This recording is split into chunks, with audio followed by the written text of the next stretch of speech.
खबरों का lunch box. Radio मणिनाइन पर आप सुन रहे हैं खबरों का लंच बॉक्स और मैं हूं आपके साथ अभिषेक गुप्ता। कितना महंगा हुआ चना, कब सस्ती होगी सब्जियां, बिल लेने की आदत को बढ़ावा देने के लिए क्या योजना लेकर आई सरकार और किस बैंक ने बचत खाते पर बढ़ाया ब्याज, बताएंगे आपको। और इसके अलावा भी है बिजनेस और पर्सनल फाइनेंस से जुड़ी कई और खबरें। तो चलिए खोलते हैं खबरों का लंच बॉक्स। तो लंच बॉक्स खोलते ही टिफिन में सबसे पहली खबर है महंगाई से जुड़ी। तुअर और उड़द की कीमतों में भारी बढ़ोतरी के रुख के बाद चने के भाव ने भी अब तेजी पकड़ ली है। जुलाई की शुरुआत की तुलना में अब तक चना के दाम में करीब 20% का इजाफा हो चुका है। केंद्र सरकार ने 2022-23 सीजन के दौरान 135.43 लाख टन चना के रिकॉर्ड उत्पादन का अनुमान लगाया है, जिसे देखते हुए इसके दाम में आई तेजी को व्यापारी मान रहे हैं असामान्य। बेंचमार्क इंदौर मंडी में चना का भाव 30 जून को 7,085 रुपए प्रति क्विंटल पर था, जो 4 अगस्त को काफी ऊंचे स्तर पर पहुंचने के बाद धीरे धीरे नरम पड़ता हुआ 17 अगस्त को 5,595 रुपए प्रति क्विंटल पर आया। अब एक तरफ चना के दाम बढ़ गए हैं तो दूसरी तरफ सब्जियों की कीमत में गिरावट की उम्मीद जताई जा रही है।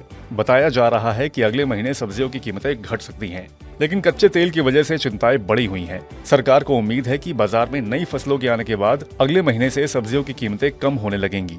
हालांकि वित्त मंत्रालय को कच्चे तेल के बढ़ते भाव को लेकर चिंता है। आंशिक रूप से सब्जियों की वजह से मौजूदा महंगाई दर ऊंची है, लेकिन कच्चा तेल महंगा होने और रुपए के कमजोर होने से देश में इंपोर्टेड महंगाई भड़क सकती है। लंच बॉक्स में अगली खबर बड़ी दिलचस्प है। लोगों में बिल लेने की आदत को बढ़ावा देने के लिए सरकार एक खास योजना ला रही है।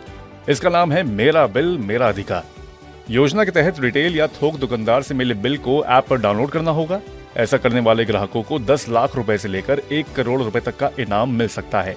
ऐप पर अपलोड किए गए इनवॉइस में विक्रेता के GSTIN, इनवॉइस नंबर, भुगतान की गई राशि और टैक्स राशि की जानकारी मौजूद होनी चाहिए।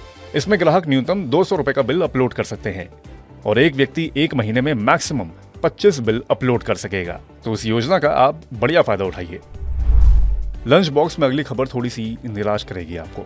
जुलाई के दौरान देश भर में नॉर्मल से एक्सेसिव मानसून की बरसात के बाद अगस्त का महीना सूखे की तरफ बढ़ रहा है। आशंका जताई जा रही है कि इस बार अगस्त के दौरान देश भर में बरसात की कमी 122 वर्षों में सबसे ज्यादा रह सकती है।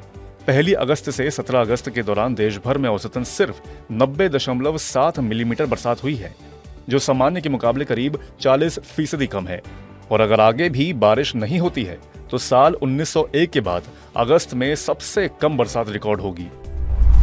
अगली खबर यूनियन बैंक ऑफ इंडिया के ग्राहकों के लिए बड़ी खुशखबरी ला सकती है।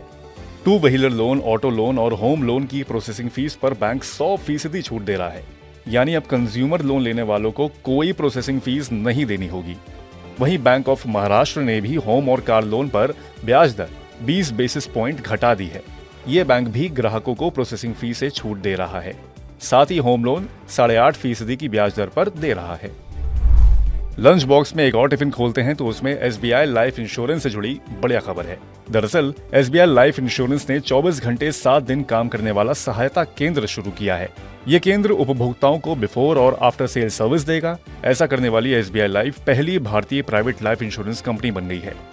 कस्टमर केयर सेंटर 365 दिन मौजूदा और संभावित नए ग्राहकों की हर संभव मदद करेगा। प्रशिक्षित कर्मचारी बीमा से जुड़े हर सवालों का आपका जवाब देंगे और इसके साथ ही ग्राहकों को टेक्निकल सपोर्ट भी मिलेगा। लाइफ इंश्योरेंस के बाद अब बात घरों से जुड़ी। देश में एक तरफ सस्ते घर और छोटी कारों की लगातार मांग घट रही है, तो दूसरी तरफ लग्जरी घर और महंगी गाड़ियों की डिमांड खूब बढ़ रही है। इस साल जनवरी से जून के दौरान लग्जरी घरों की डिमांड में 130% की बढ़ोतरी दर्ज की गई है। हैदराबाद में तो 14 गुना डिमांड बढ़ी है। वहीं दिल्ली NCR में मांग 3 से 4 गुना ज्यादा की दर्ज की गई है। दूसरी तरफ महंगी कारों की मांग को देखते हुए कार कंपनियों ने भी कार उत्पादन को लेकर अपनी रणनीति बदल दी है। अब कार कंपनियों का ज्यादातर फोकस 10 से 20 लाख रुपए की कारों के उत्पादन पर ही है। अब लंच बॉक्स के आखिरी टिफिन में बात प्रॉपर्टी टैक्स की। प्रॉपर्टी टैक्स नहीं जमा करने वालों के लिए अब परेशानी खड़ी हो सकती है। दिल्ली नगर निगम अब नियमित तौर पर प्रॉपर्टी टैक्स नहीं जमा करने वालों और आवासीय संपत्तियों का कमर्शियल यूज करने वालों को आर्टिफिशियल इंटेलिजेंस के जरिए पकड़ेगा। ये भी बताया गया है कि कई लोग ऐसे हैं जिन्होंने अपनी आवासीय संपत्ति का GST रजिस्ट्रेशन करवा रखा है। ऐसे लोगों के खिलाफ अब सख्त कार्रवाई की जाएगी। इसी के साथ अब खबरों के लंच बॉक्स को हम बंद करते हैं। उम्मीद करते हैं कि इसमें मौजूद व्यंजन आपको पसंद आए होंगे। अगर ऐसा है तो हमें कमेंट करके आप जरूर बताएं। बाकी और बिजनेस और पर्सनल फाइनेंस से जुड़ी अन्य खबरों के लिए सुनते रहिए रेडियो मनी 9। मैं हूं आपके साथ अभिषेक गुप्ता। अभी लेता हूं विदा। धन्यवाद। खबरों का लंच बॉक्स।